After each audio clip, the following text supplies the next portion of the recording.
Então, uma boa noite. Já estou procurando aqui para ver os comentários de vocês.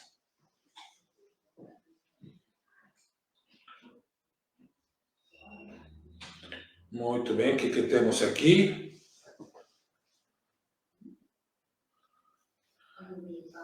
A Paula saiu.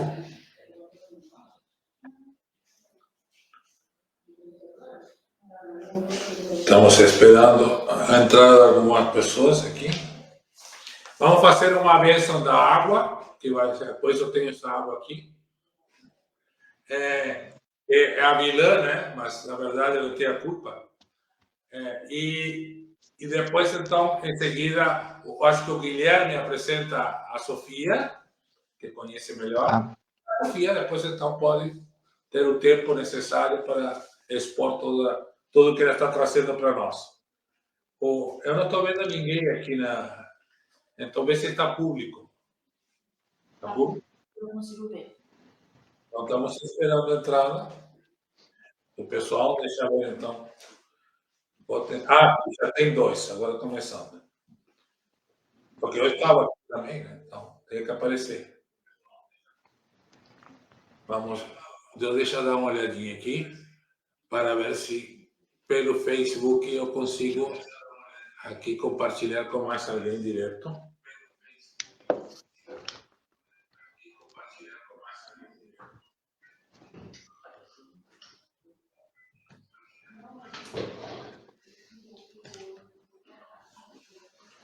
Aqui.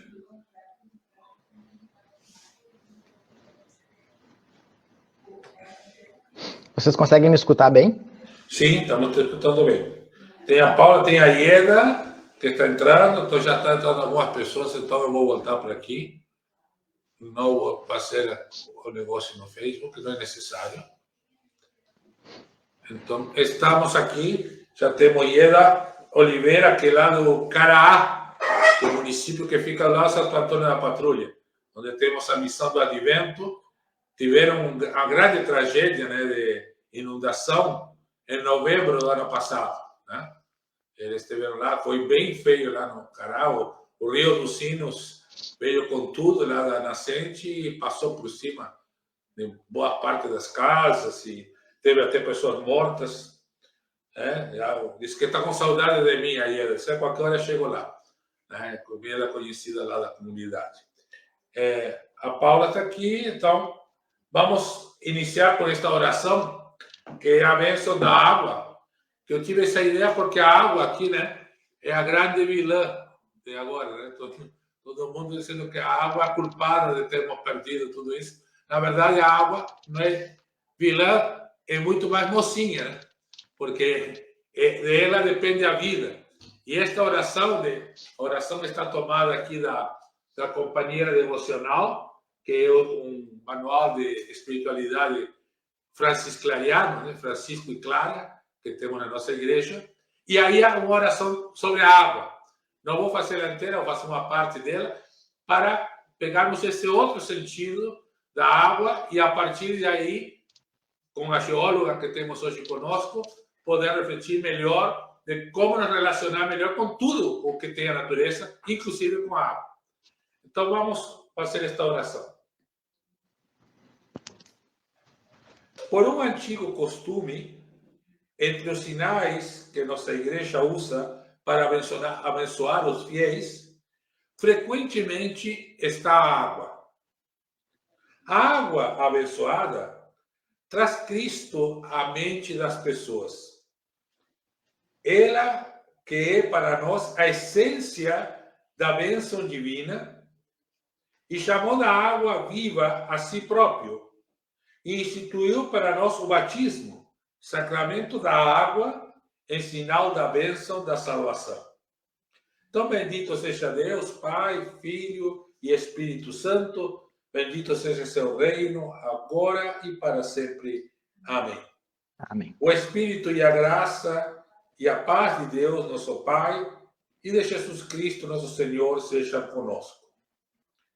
Com esta bênção da água, relembramos Cristo, água viva, e o sacramento do batismo, no qual renascemos pela água e pelo Espírito Santo. Toda vez, portanto, que fomos aspergidos com esta água, ou usarmos água benta como sinal da cruz, estaremos dando graças a Deus por seus dons inefáveis, implorando o seu auxílio para conservarmos firmes em nossa vida o sacramento que recebemos com fé. Bendito seja, Senhor, Deus Todo-Poderoso, que te dignaste abençoar-nos em Cristo, água viva da nossa salvação, e restabelecer-nos interiormente.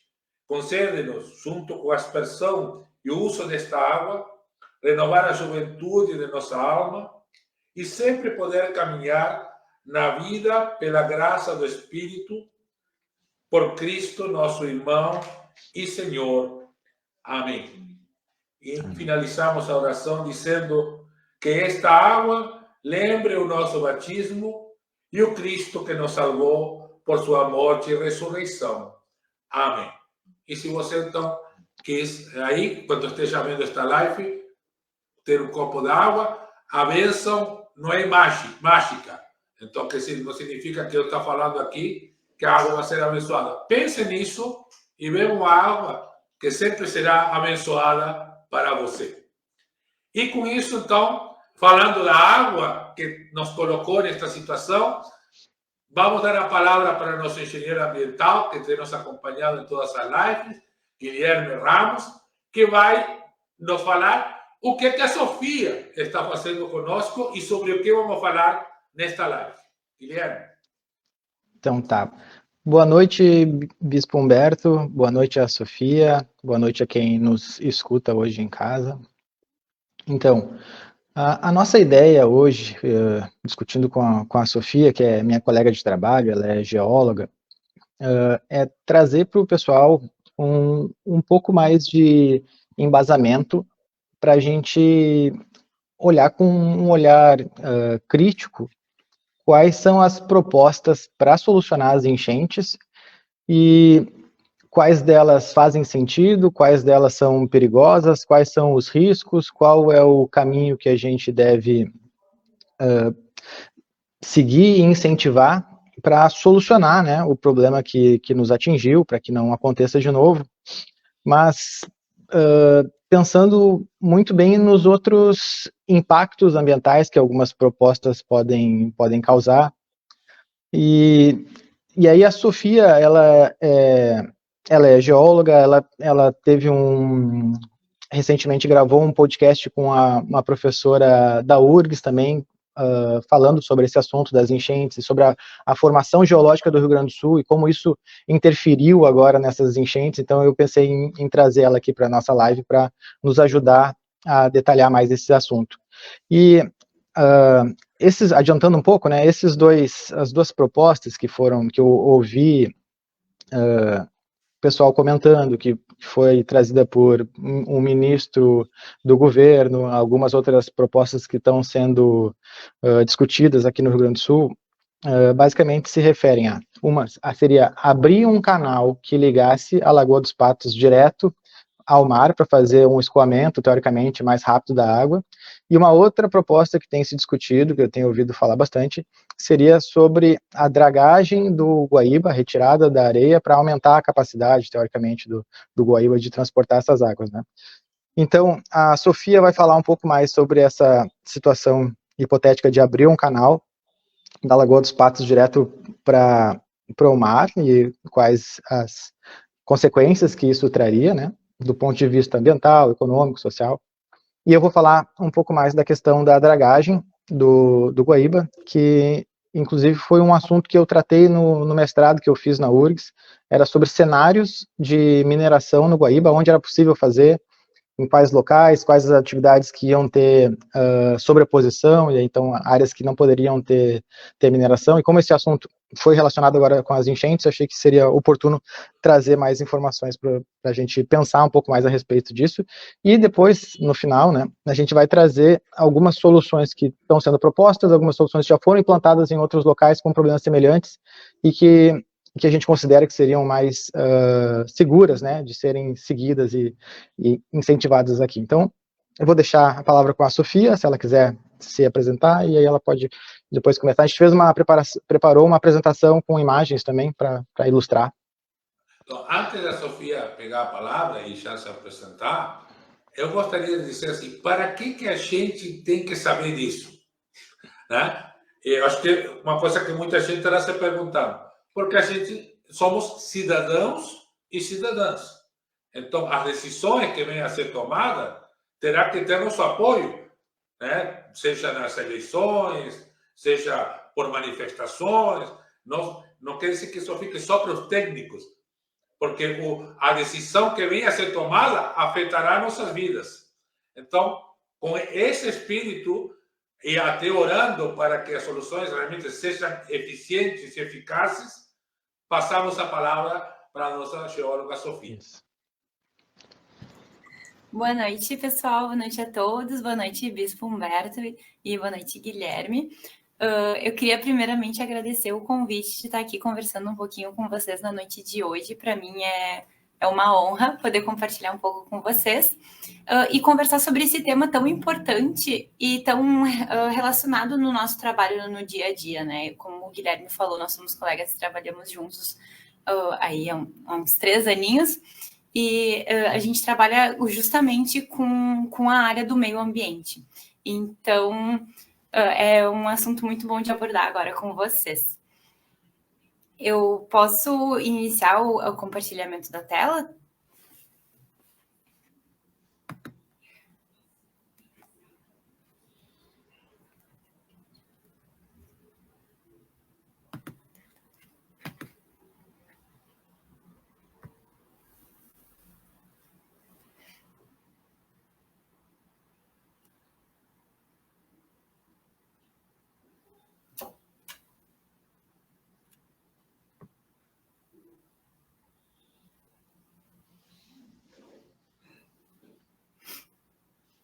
Então, não sei se o Guilherme quer comentar também agora no início, como ele bem falou anteriormente, a nossa apresentação, né, a nossa conversa vai ser sobre a viabilidade ou a inviabilidade das propostas que foram faladas já para solucionar as enchentes no Rio Grande do Sul. A gente trouxe 2 propostas que a gente acreditou serem as mais polêmicas e as que mais tiveram força, né, nas últimas semanas. E uma coisa bem importante de ressaltar é que problemas complexos normalmente exigem soluções complexas. E, às vezes, a gente tenta encontrar uma solução simples demais para um problema que não é tão simples e que não vai funcionar e pode, inclusive, acarretar efeitos colaterais ainda piores. Eu vou falar para vocês um pouco sobre a proposta que foi feita pelo ministro, né? Como foi inicialmente feita por um ministro e ela pegou bastante força. Muita gente comentou sobre essa proposta, muita gente defende essa proposta. Então, eu trouxe aqui para vocês algumas informações, alguns dados e algumas histórias que são relevantes para esse assunto. Então, a gente vai falar sobre a abertura de um novo canal para escoar a água da Laguna dos Patos para o mar. Para uma contextualização inicial, a gente chama ela de Lagoa dos Patos, né? Porém, ela é uma laguna. E qual é a diferença de uma lagoa para uma laguna? Uma laguna, ela tem uma conexão com o mar. Então, a Laguna dos Patos, ela é conectada para o mar lá na cidade de Rio Grande, no sul, próximo a Pelotas, e ela é conectada com o mar pelo canal de Rio Grande. Ela é, diga-se de passagem, uma das maiores lagunas do mundo, e ela tem uma água que ela é mista, ela é tanto doce quanto salgada, né? A gente chama uma água salobra. A Laguna dos Patos, ela tem aproximadamente 260 quilômetros de extensão, e em algumas porções dela, ela tem até 60 quilômetros de largura. E o volume de água que chega na Lagoa dos Patos, a partir dos rios que desaguam no Guaíba e do Guaíba que desaguam na Lagoa dos Patos, ele acabou tendo uma dificuldade para escoar para o mar. E por causa disso, dessa dificuldade, acabou causando um alagamento muito longo que durou muitas semanas na região metropolitana de Porto Alegre e outros municípios a sul do Rio Grande do Sul também, e por isso que fizeram essa proposta de uma abertura de um canal ali onde eu tracei em amarelo seria aproximadamente onde eles planejavam abrir um canal ligando a Lagoa dos Patos com o mar.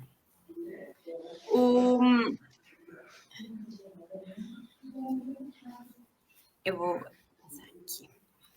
Tem algumas coisas muito importantes que a gente tem que lembrar quando a gente está falando desse limite continente-litoral. O equilíbrio entre o continente e o litoral, ele é um equilíbrio muito tênue e ele é muito delicado. Então, quando a gente mexe com alguma coisa, a gente vai acabar tendo repercussões que vão influenciar em outros fatores. Um fator importante que eu quis trazer aqui é a deriva litorânea dos sedimentos. Eu desenhei em azul ali, azul mais escurinho, que seria um rio que ele chega na praia. E o que acontece? Esse rio, ele traz sedimentos com ele. Esses sedimentos basicamente, a gente pode pensar em areia, porque o sedimento ele é composto por uma parte orgânica, que é raízes, folhas, um material orgânico, né, até restos de animais, por exemplo, e uma parte inorgânica, que é a própria areia, a argila, o cascalho, que a gente bem conhece, né? Então, o rio, ele traz esses sedimentos e ele larga esse sedimento na foz do rio quando ele encontra o oceano. O oceano, ele tem vários agentes que trabalham o sedimento. Os agentes são as ondas, os ventos e as marés. Então, eles são trabalhados por esses agentes e eles são influenciados pela deriva litorânea dos sedimentos. Que essa deriva ela é muito importante também na formação das praias. E as praias, elas acabam agindo como um escudo, né? Que ditam o equilíbrio oceano-continente. Se a gente mexe nesse a gente vê algumas coisas. Para falar um pouquinho disso, eu trouxe um exemplo que aconteceu lá no Rio São Francisco. O Rio São Francisco, ele nasce em Minas Gerais e ele deságua no oceano, ali na fronteira entre o estado do Alagoas e o estado do Sergipe. E ao longo do curso desse rio, foram instaladas várias usinas hidrelétricas. O que aconteceu quando a gente instala uma usina hidrelétrica? É como se a gente estivesse fazendo um muro, uma contenção para segurar essa água, para gerar energia. E outra coisa que acontece também quando a gente constrói esse muro, a gente está barrando o fluxo de sedimentos, que é aquela areinha que a gente comentou antes, que os rios sempre trazem. Então, o sedimento não está conseguindo passar devido à presença de várias barragens ao longo do rio. E o mar, os agentes ali do oceano continuaram trabalhando. Os ventos continuaram trabalhando, as marés continuaram trabalhando e as ondas continuaram trabalhando, mas esse sedimento ele não estava vindo mais tanto. Isso acabou erodindo as praias. E o mar acabou avançando continente adentro. Inclusive, atualmente, se a gente for a 50, 60 quilômetros da foz do rio, lá continente adentro, a gente já encontra águas salinas.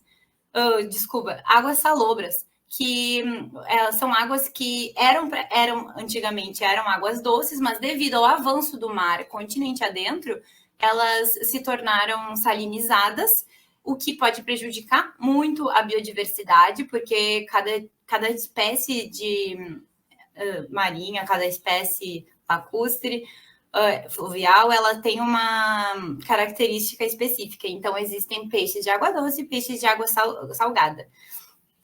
E, além disso, também, a água doce, a água que estava salinizada não podia mais ser usada para consumo humano e também para a agricultura. Prejudicou toda essa economia.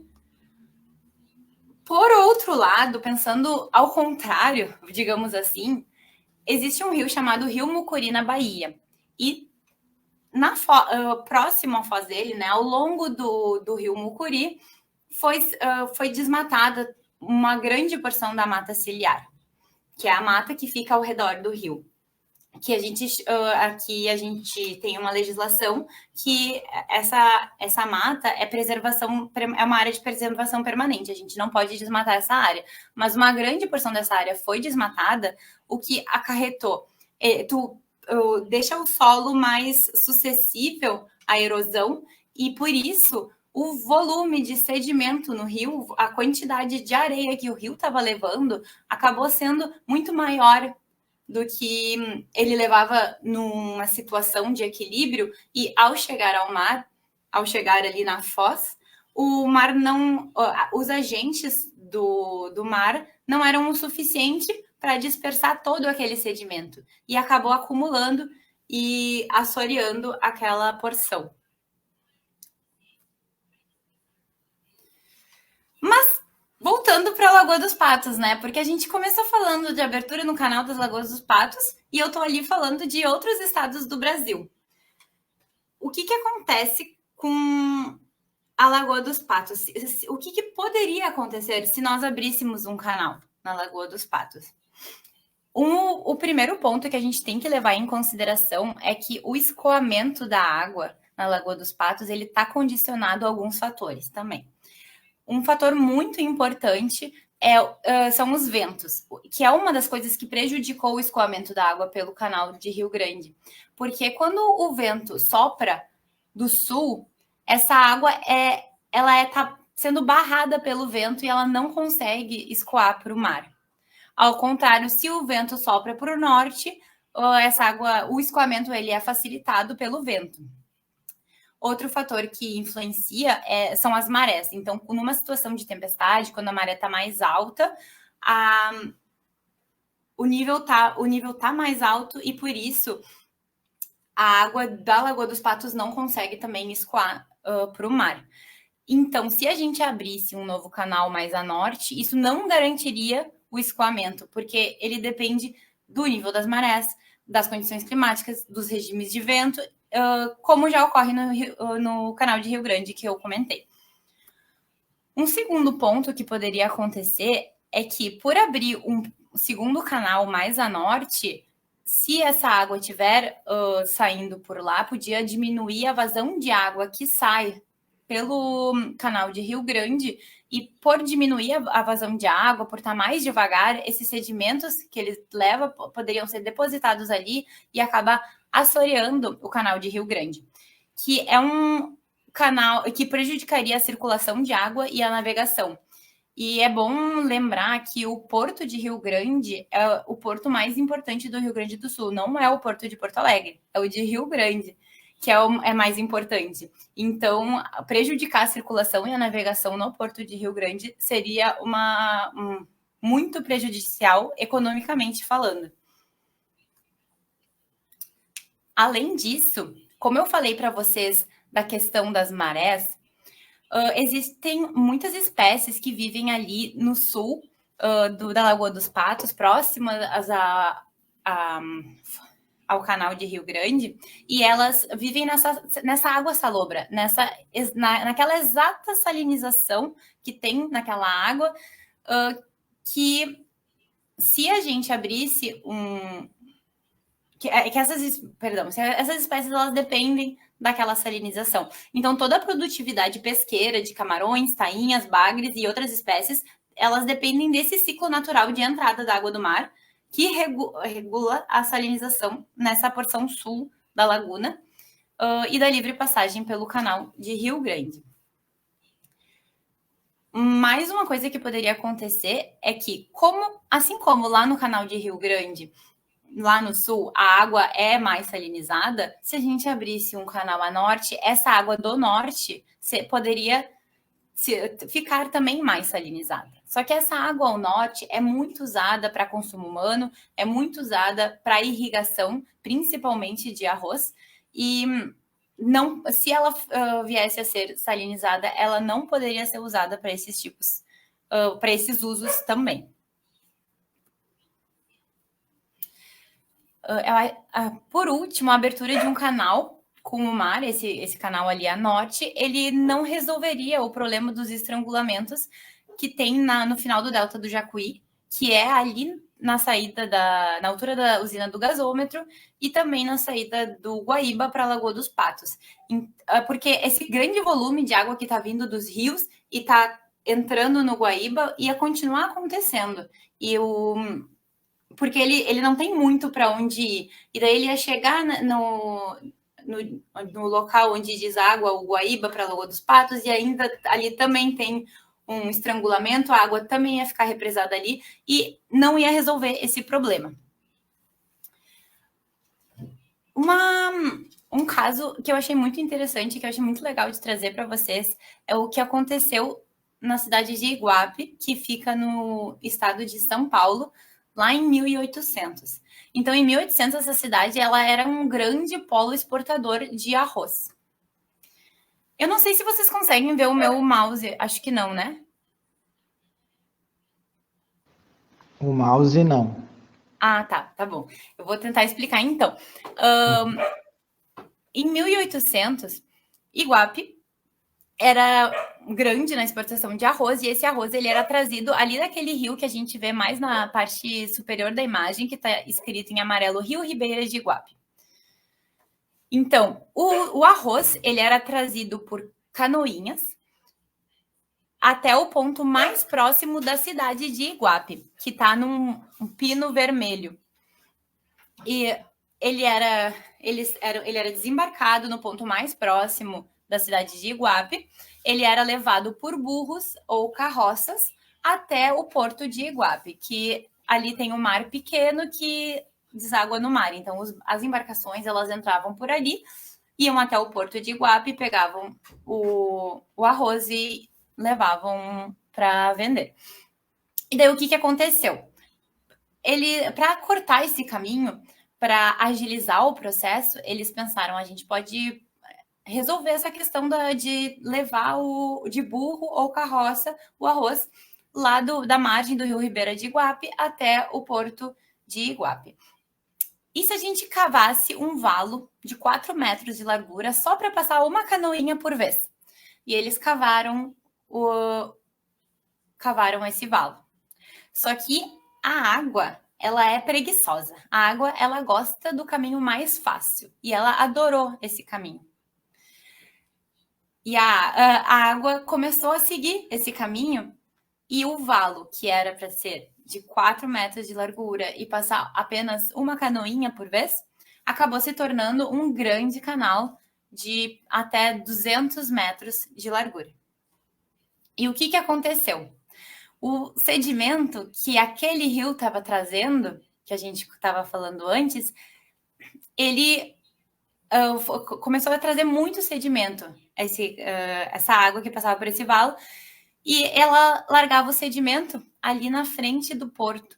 É que eu não consigo apontar para vocês, mas ali, ó, tá escrito Valo Grande, que é o caminho que eles cortaram ali bem no meio da cidade de Iguape, e ali onde o Valo Grande encontra o Mar Pequeno, começou a assorear, começou a depositar esse sedimento que estava acumulado, e começou a assorear e impossibilitar o trânsito de grandes navegações. Então, a cidade de Iguape ela foi de um grande polo exportador de arroz que rivalizava com o Rio de Janeiro para uma cidadezinha de menos de 20 mil habitantes, que tem um índice de desenvolvimento urbano abaixo da média. Então, o grande estrago que cavar um novo canal nessa cidade causou. Porque naquela época... Em que ano que foi feito mesmo, Sofia? Perdão, oi? Em que ano que foi feita essa intervenção? Foi feita em 1800, se não me engano, ficou pronto em 1802. Não, perdão, 1852 ficou pronto o valo, e em 50 anos já tinha assoreado todo aquele rio, todo o porto. E em 50 anos impossibilitou a exportação ali, o uso do porto de Iguape. Que é justamente as consequências o pessoal sente até hoje, né? Oi? E aí as consequências se desdobram até hoje, né? No desenvolvimento da cidade, no potencial que a região tinha. Exatamente, até hoje. A minha parte sobre o canal da Lagoa dos Patos era isso. Depois a gente pode conversar mais. Eu não sei se alguém tiver alguma dúvida também, pode falar agora ou pode falar depois.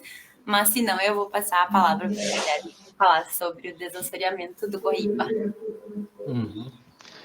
Muito legal, esse exemplo é bem didático, né? Eu não conhecia, achei muito interessante que tu trouxe, Sofia. E a água e sedimento tem uma relação que é muito sensível, né? A água, quanto mais veloz, mais capacidade ela tem de transportar sedimento, e o sedimento, quanto mais pesado, mais dificuldade ele tem de sair do local, só que daí, conforme vai ficando mais fininho, né? Desde do grão de areia, vai diminuindo até ficar um grãozinho de argila e tal, aí ele facilmente é carreado. Então, a gente vai ver agora, quando a gente conversar aqui um pouco sobre essa proposta de desassorear o Guaíba e desassorear o dilúvio, o quanto isso teria interferido na questão das enchentes, né? Essa relação também vai ser importante a gente aprender um pouquinho sobre isso hoje, né? Para levar em consideração nesses casos práticos. Deixa eu ver se eu consigo apresentar a partir do meu aqui agora.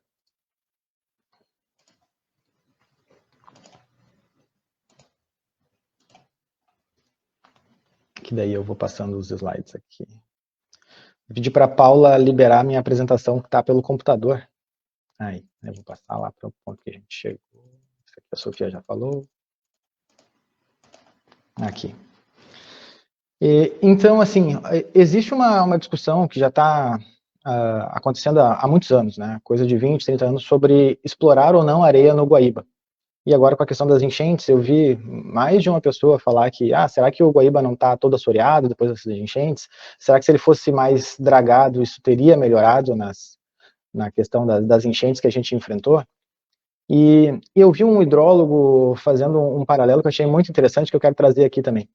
A gente tem um problema, né? É como se se fosse um caso médico, a gente podia dizer, a gente tem um sintoma. Tá? As enchentes são um sintoma de um problema, e foram agudas nesse caso. Então, se fosse um caso médico, estou com uma tosse, estou com uma dor, estou com alguma coisa incomodando o meu corpo. O que a gente faz? A gente vai no médico e faz uma pergunta, assim, né? Estou com tal problema, como é que a gente pode solucionar? E aí, imagina que a proposta do médico, assim que eu cheguei lá com uma dor de cabeça, fosse a seguinte: vamos ter que fazer uma quimioterapia. Esse teu problema, só que a quimioterapia resolve. A gente ia ficar meio assustado, né? E estranho, bom, será? Eu vim aqui com um problema desse tamanho, você está me recomendando um tratamento que a gente sabe que tem consequências que podem ser graves, dolorosas, que é um tratamento custoso, demorado. Então, o que se faz quando a gente está com um problema de saúde? A gente investiga mais, né? Normalmente o médico ele vai dizer, então vamos fazer exames, vamos descobrir qual é a doença, vamos descobrir qual é o melhor tratamento, e aí a gente inicia um tratamento. E aí a gente está mais acostumado a entender as coisas assim e a pensar em soluções proporcionais aos problemas quando a gente está falando de questões da saúde, talvez porque a gente está mais ligado no dia a dia, né, nessas questões de saúde, a gente já tem mais experiência a tratar assim. Então, fazendo um paralelo com a questão do meio ambiente, das enchentes, por que seria proposto diretamente para um problema que a gente está enfrentando agora de meio ambiente, soluções tão radicais quanto uma quimioterapia, né, quanto fazer uma dragagem de todo o Guaíba, quanto abrir uma nova acesso ao mar pela Lagoa dos Patos? Então, acho que assim, a gente não quer aqui dizer que não podem ser feitas soluções desse tipo, mas a gente quer dizer que soluções assim exigem muito estudo, exigem que se façam os exames prévios, exigem que se conheça a área, para daí sim se optar por uma solução que seja proporcional e efetiva para os problemas, né? Então, quanto ao caso da dragagem do Guaíba, eu quero trazer aqui alguns outros problemas, né, que fazer essa dragagem trariam. Se a gente for lembrar do histórico do Guaíba, ele é um rio, é um rio que recebe outros rios que passam por zonas industriais, que passam ali por Estância Velha, Novo Hamburgo, São Leopoldo, áreas que foram historicamente usadas para produção de calçados, para a produção coreira de calçados, que tem no seu processo alguns resíduos são gerados com um alto potencial de poluição, e todos esses anos, esses resíduos industriais chegaram até o Guaíba e foram se depositando no seu fundo, principalmente ligado às partes onde tem um sedimento mais fino, que tem mais capacidade de absorver poluentes, e aí fica lá, estacionado no fundo do Guaíba. Se a gente faz agora uma atividade de remoção desse lodo no fundo, a gente acaba jogando de volta esses poluentes que ficaram lá acumulados por muitos anos na coluna d'água, e aí na coluna d'água eles têm mais potencial de causar contaminação da água, que a gente acaba captando também para abastecer as cidades aqui no entorno do Guaíba, Eldorado Sul, Guaíba, Porto Alegre, Barra do Ribeiro, são todas cidades que usam a captação da água do Guaíba para consumo humano. Então esse seria um dos problemas de fazer a dragagem, é um problema que em certa parte ele já acontece quando é feita a dragagem, por exemplo, do canal de navegação, que existe no Guaíba. Ele tem que ser constantemente dragado para manter o calado, né, que é a altura necessária para os navios chegarem lá de Rio Grande, onde a gente estava conversando antes, para vir até aqui o Porto de Porto Alegre. Então, mas ali é uma dragagem que é feita pontualmente, né, numa linha onde passam uns navios. E aqui, para aumentar a capacidade do Guaíba, para ele ajudar em algum modo a conter as enchentes, seria uma dragagem muito maior e com um volume muito maior que a gente estaria falando. Além disso, né, tem a questão de que não é garantido que aumentar a capacidade do Lago Guaíba em termos de volume resultaria numa vazão suficiente para que não houvesse enchentes como a que a gente teve. E uma outra questão é que a gente não tem também um levantamento batimétrico. O que é o levantamento batimétrico? É saber a altura, a profundidade do Guaíba em cada ponto dele, para ter uma noção de aonde ele assoreou, aonde ele continuou mantendo a profundidade, para saber se exatamente valeria a pena fazer essa dragagem e se ela iria resultar numa melhora no escoamento ou na capacidade dele reter a água das enchentes, né? E aqui eu trouxe alguns mapas para ilustrar como é complexa essa relação de sedimentos que a gente tem dentro do Guaíba, né? Nesse mapa aqui, a gente está vendo a distribuição do tamanho do grão de areia, ou de silt, ou de argila que tem no fundo do Guaíba. Nessas partes em amarelo claro, são onde tem as maiores concentrações de areia. Areia que tem potencial para ser usada na construção civil, que é de interesse dos mineradores de retirar essa areia para utilizar, e tem valor alto para ser vendido e ser reintroduzido no mercado consumidor. E conforme ali vai escurecendo a cor, até chegar no laranja e no rosa, são as áreas onde tem mais lama, aonde tem uma maior concentração de poluentes, como eu estava falando, e aonde tem um material que não tem tanto interesse para ser utilizado na construção civil. Pelo contrário, esse material, depois de retirado, ele teria que ser depositado em algum lugar, ainda teria provavelmente um custo para retirar esse material e se colocar em alguma área. Então, essa discussão, ela provavelmente ela tem influência de interesse das empresas que querem extrair a areia ali, e aí podem fazer um uso político do desastre, né, para acelerar essa busca pela liberação da atividade de extração de areia no Guaíba, né. Então, uma coisa que a gente deve se perguntar é, e se for feita essa dragagem, vai ser feita essa dragagem em todo o Guaíba para aumentar a capacidade dele? Vai ser feita só onde tem interesse desse pessoal? É viável e vale a pena a gente gastar, ou enquanto poder público, né, enquanto sociedade, um valor que não é barato para se fazer dragagem, nessas áreas que a gente está vendo aqui, que não são pequenas, aonde não vai ter um uso econômico e direto desse material que vai ser retirado, né?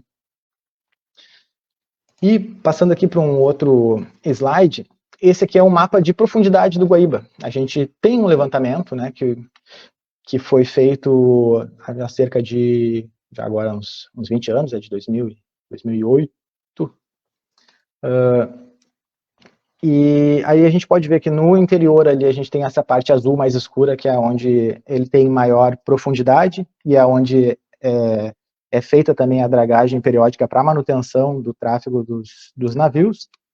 E a gente tem muitas áreas mais claras onde a profundidade é bem mais baixa. O Guaíba, ele tem em média 2 metros de profundidade, sendo que tem alguns lugares muito profundos, como a gente pode ver lá o mais escuro, bem ao sul, perto da saída já para a Lagoa dos Patos.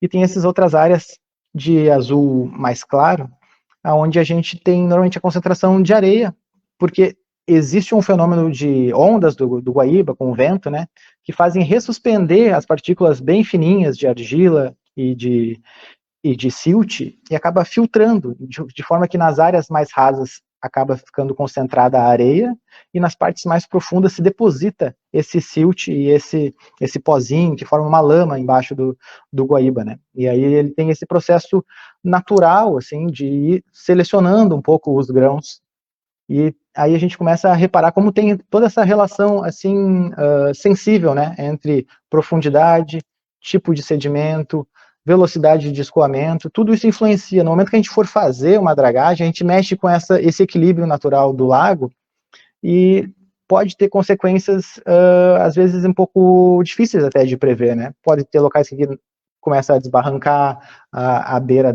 do rio, pode ter locais que a gente vai ter que fazer a dragagem recorrentemente, então não é garantido que não vá voltar a ter depósito, inclusive a tendência é que volte a ter depósito de material. Então, se fosse fazer essa intervenção no Guaíba, provavelmente ela não teria como ser feita só uma vez e aí depois esquecer isso, está resolvido o problema. Teria que ter um plano de dragagem para ver o quão recorrente ela teria que ser, e esse custo teria que ser incorporado para talvez a geração de agora e as próximas, que vão ter que continuar dando essa manutenção.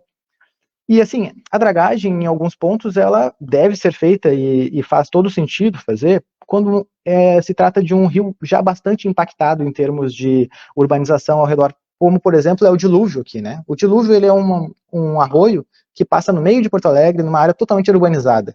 Então, toda a drenagem da chuva, que é, em parte, até bombeada para dentro dele, ou que escoa para dentro do dilúvio, carrega muito sedimento, carrega muito lixo e sedimento da cidade, né? E acaba depositando dentro do dilúvio. E aí tem que ser dragado recorrentemente. E em algumas partes do rio Jacuí, por exemplo, é feita a remoção de areia, é feita a dragagem, e vai ter que continuar sendo feita. E lá tem uma interferência mais direta, né? Porque a gente fala de quantidades de água maiores em relação ao tamanho desse canal, desses rios. Então, lá já é feito e vai ter que continuar sendo feito. Agora, no Guaíba, teria que ser feito um estudo muito mais detalhado e um plano de dragagem muito bem pensado para, daí sim, partir para uma solução drástica, se é que ela faz sentido, né? E aqui a gente tem mais um mapa, e esse mapa aqui, ele mostra os ambientes de sedimentação. Então, em função dessa relação de velocidade de escoamento, de tamanho da granulometria, né, do sedimento, a gente tem locais que eles têm maior tendência a acumular material, e tem locais que têm maior tendência a remover material, né? O rio, naturalmente, ele vai tendo mais aptidão nessas áreas que são de acúmulo de material, e ele tem tendência de ir tirando sozinho o sedimento que está no fundo do leito do rio. Então, isso também teria que ser levado em consideração, né? Porque provavelmente nessas áreas mais escuras, ele já tem tendência de remover, porque tem maior velocidade do fluxo de água, e nos locais mais claros, ele tem tendência de depositar. Então, se a gente tira o material onde ele tem tendência de depositar, ele vai depositar ali com mais velocidade ainda. E aí volta a ser necessária uma dragagem, e a gente fica num trabalho que nunca tem fim, né? E que talvez seja caríssimo de mantê-lo numa escala como seria necessária para que o Guaíba aumentasse de capacidade volumétrica ao ponto de ajudar nas enchentes. Então, por isso que eu acho que é complicado que essa seja a intervenção que vá solucionar as enchentes aqui no Rio Grande do Sul, né? E além disso, o Guaíba ele tem vários outros usos, né? E aqui é um mapa que mostra os principais pontos de outros usos que são feitos no Guaíba, como a pesca, tem pontos importantes de pesca, tem pontos de lazer, a gente tem a travessia do Guaíba pelo catamarã, que faz a travessia de passageiros de Guaíba para Porto Alegre. Então, essas seriam áreas onde fica difícil de tu compatibilizar a atividade de mineração com as atividades que já existem, né? O Guaíba também, ele é um cartão postal da cidade, né? E a gente não vai querer uma draga minerando areia num local que a gente está acostumado a ver o pôr do sol, os locais que têm relevância paisagística. Então, seria muito difícil, eu acho, compatibilizar essas atividades que existem hoje com a atividade de mineração. E principalmente pensando, né, numa atividade que teria que ser feita em todo o Guaíba, para daí dar mais capacidade para ele. Então, a gente, aprofundando um pouco mais sobre essas propostas que foram aventadas, né, a gente tendo esse olhar crítico, bom, parece que esses são caminhos que, no mínimo, precisam ser mais estudados antes de serem feitos. Mas a gente tem também outras propostas e outras mudanças, assim, de maneira de se relacionar com a questão de organização urbana. A gente tem outras cidades que fizeram transformações profundas no seu planejamento urbano e na sua forma de se relacionar com os rios, com os mares, com os lagos onde elas estavam. E tem um conceito interessante que a gente gostaria de trazer aqui, que são de cidades esponja, né? E a gente já tem, inclusive, experiências que foram bem-sucedidas de transformação de cidades em cidades esponjas, que são cidades que pensam na drenagem urbana não com essa lógica de me livrar da água e fazer ela passar daqui o mais rápido possível, e sim com uma tendência a reter a água e diminuir a velocidade com que ela vai passar pela cidade, para que não cause um pico de cheia muito alto, né, que é aquela água que bate num concreto, numa área impermeável, e corre muito rápido e causa devastação, e depois ela vai-se embora, e quando a gente precisar da água, daí já não tenho, né. Então, são esses conceitos de ter mais áreas verdes, de ter estacionamentos e estradas, calçadas permeáveis para permitir o acúmulo da água e a infiltração dela no solo. É pensar também nos sistemas que já existem e dar a manutenção ou ampliar eles para proteger as áreas onde já tem uma estrutura urbana consolidada, né? A gente tem um sistema de cheias aqui em Porto Alegre para o qual não foi dada a manutenção devida, e por isso a gente sofreu e o nosso sistema não foi capaz de reter a enchente que veio. Mas ele já existe, ele estava ali construído desde a década de 70, né? E principalmente assim, se a gente tivesse um manejo, um uso e ocupação do solo que levasse em consideração esses fluxos naturais e esses eventos extremos ou eventos fora da curva, mas que acontecem de décadas em décadas, vão talvez acontecer agora com mais frequência, né? E a gente não ocupasse tanto a beira dos rios, a gente tivesse mais áreas preservadas, a gente tivesse, inclusive, uma maneira de produzir alimentos que não necessitasse deixar o solo exposto por tanto tempo, disponível para que a água da chuva carreasse esses sedimentos embora. Então, todas essas mudanças, talvez elas sejam mais dissipadas, né? Não é uma coisa que eu faça uma grande obra de engenharia e resolvo o meu problema. São questões que talvez precisem de uma mudança de cultura, e não só de uma obra, de uma gestão, ou que não atraiam tantos votos, mas são essas pequenas mudanças que, na verdade, podem garantir uma qualidade de vida e uma maneira de a gente habitar o planeta sem ser tão impactante, né, ou causando mudanças tão drásticas que, no final das contas, acabam nos atingindo de volta. Então, aqui tem exemplos de cidade esponja, tem na China várias, a gente tem em Nova York, Copenhague, classificadas como cidades esponjas, porque foram fazendo essas mudanças de dar espaço para o rio, renaturalizar os locais por onde os rios passavam, garantir que a água tenha tempo de ficar retida em locais. E, inclusive, aqui em Porto Alegre, a gente tem alguns exemplos de bacias de retenção e de bacias de detenção, que são locais pensados exatamente para isso. A água da chuva vem, essa é uma área, aqui na Zona Norte, por exemplo, essa aqui a gente tem uma quadra de futebol, que ela é num nível mais rebaixado.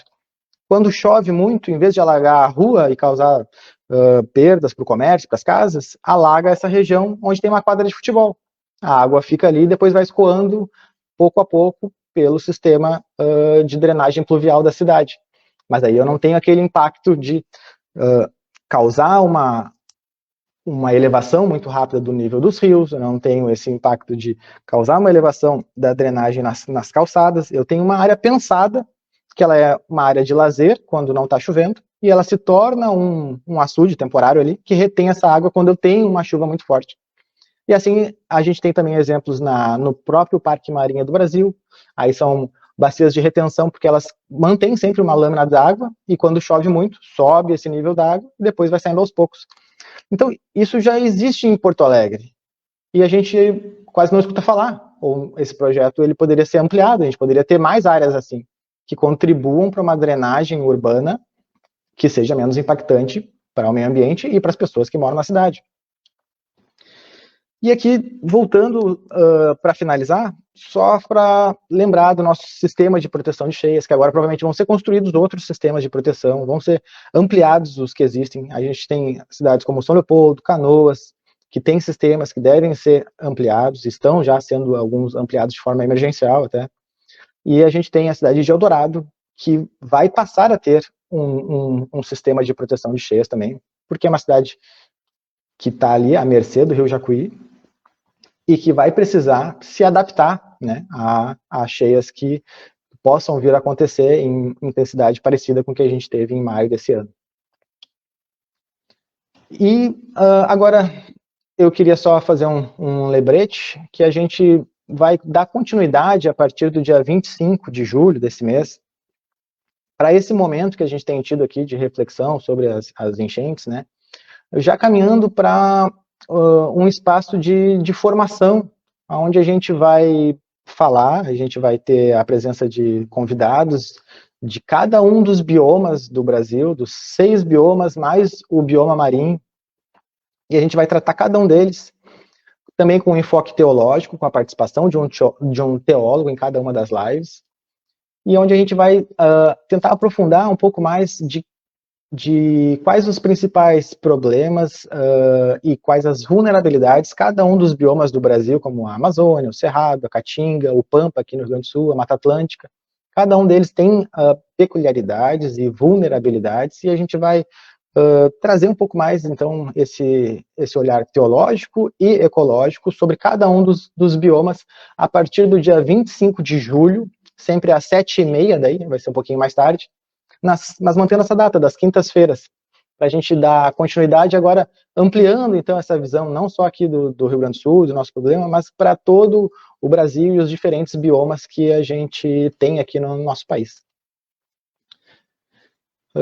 Era isso então, eu queria agradecer a todo mundo, a Sofia por ter estado aqui com a gente hoje. Esta é uma frase que a Sofia escolheu para encerrar a apresentação, e ela diz assim: a natureza, para ser comandada, precisa ser obedecida. Uma frase de 1620, e o Francis Bacon já tinha uma noção, né, de que a gente precisa ter um olhar de humildade para se relacionar com a natureza, porque ela é muito mais forte, é muito mais resiliente, vai continuar aqui depois que a gente talvez não tiver mais habitantes do planeta, se é que isso vai ser um dos caminhos, né? Mas então eu vou devolver a palavra para o Bispo Humberto, que a gente já está chegando em 1 hora aí de apresentação. Isso. Muito obrigado aos dois. Como dizia antes da apresentação da Sofia, isto é um aprendizado essencial para nós. Mas não tínhamos consciência disto até pouco tempo. Agora, a realidade está nos obrigando a ter uma consciência maior, porque a gente sabe, aprende de tanta coisa, por que não aprender de como funciona a natureza? E agora sabemos o que acontece quando a gente não aprende, né?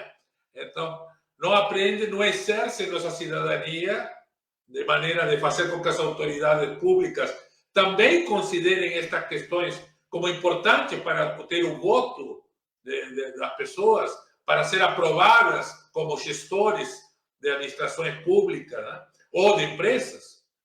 Então, isso é importante para nós saber. E uma coisa que me chamou muito a atenção das 2 apresentações aqui é como a natureza é um ser vivo, né? É como o nosso próprio organismo. Então, se eu entupo num lado, vai afetar o outro, né? Então, a única solução para o meu organismo é a solução que mantém o equilíbrio, né? Os equilíbrios são dinâmicos, quer dizer, não é sempre o mesmo equilíbrio. Hoje eu penso quase o dobro do que pensava quando era jovem. Então, meu equilíbrio mudou. Mas se eu não manter o equilíbrio, eu posso me matar. Então, eu tenho que reaprender a ter o equilíbrio para poder seguir vivendo e viver de uma maneira boa, saudável, para mim e para a pessoa que convive comigo. É a mesma coisa com o Rio Guaíba. E por que vamos tratar dos outros biomas também? Porque hoje aqui, amanhã vai ser lá. Aliás, hoje está sendo lá. Porque lá no Pantanal está pegando fogo e na Amazônia, eu sempre digo, está andando de caminhão por dentro do rio. O que significa que não tem comunicação, porque lá o rio é a estrada. Então, nós estamos tendo estradas. Além de não ter água, não tem estrada. E no outro lugar, estão no meio do fogo. E aqui, cheio de água. Quebramos o equilíbrio. Não adianta quebrar ainda mais o equilíbrio. Nós temos que recuperar o equilíbrio. E aí, estas informações nos ajudam até a orar. Eu peço às pessoas que assistiram a esta live que orem para que essas soluções que são melhores realmente sejam feitas. Porque se nós acreditamos no poder da oração, também temos que acreditar no poder da oração para solucionar os problemas da natureza, não só da minha saúde, da minha vida particular. Então, vamos fazer isso também e vamos aprender a pensar teologicamente sobre a natureza. Já tem gente que vem fazendo isso há muito tempo, conhecemos alguns. Aqui na nossa diocese temos o reverendo Pilato Pereira, que escreveu o livro Ecologia Integral há pouco tempo. Então, tem gente, mas precisamos fazer isso mais seguido, com mais profundidade, para nos integrarmos de maneira criativa e criadora à natureza. Então, agradeço a Sofia, ao Guilherme. Na próxima quinta ainda, às 19 horas, é a última live da diocese. E no outro, quinta-feira, passamos a live da província com o nosso bioma. Então, estaremos de novo, o Guilherme e eu aqui, iniciando esse outro ciclo. Sofia, que Deus te abençoe, a ti e a tua família. Continua sempre o teu trabalho profissional e, como uma jovem que tu és, né, quem sabe nos ajudes a ter um mundo melhor para ti e para as próximas gerações e que a nossa faça o que pode fazer enquanto estamos por aqui ainda. E, Guilherme, como sempre, grande abraço e obrigado por essa militância dentro da nossa igreja para nos ajudar a sermos instrumentos de Deus na melhor vida para todas as pessoas. A todos e todas vou dar uma bênção, então, aqui que está no livro da oração comum, que nos fala da criação. E aí, então, nos encontramos ainda na próxima quinta, às 19 horas. Sofia, não sei se tu quer falar uma palavrinha final? Queria só agradecer novamente o convite de estar aí com vocês essa noite e desejar tudo de bom sempre. Obrigada. Muito bem. Então, eu vou dar uma bênção aqui. O Santo Deus e doador da vida nos ensine a reverenciar toda a obra de suas mãos e louvá-lo em tudo que fizermos e tomar parte no trabalho da criação e a viver para a sua glória. E a bênção de Deus Onipotente, Pai, Filho e Espírito Santo seja conosco e conosco habite eternamente. Amém. Até a próxima quinta. Grande abraço. E, Sofia, sempre bem-vinda aí quando tu quiser nos encontrar e nos ensinar mais sobre esses importantes conhecimentos. Muito obrigada. Boa noite, Luiz. Boa noite. Até a próxima. Obrigado, boa noite.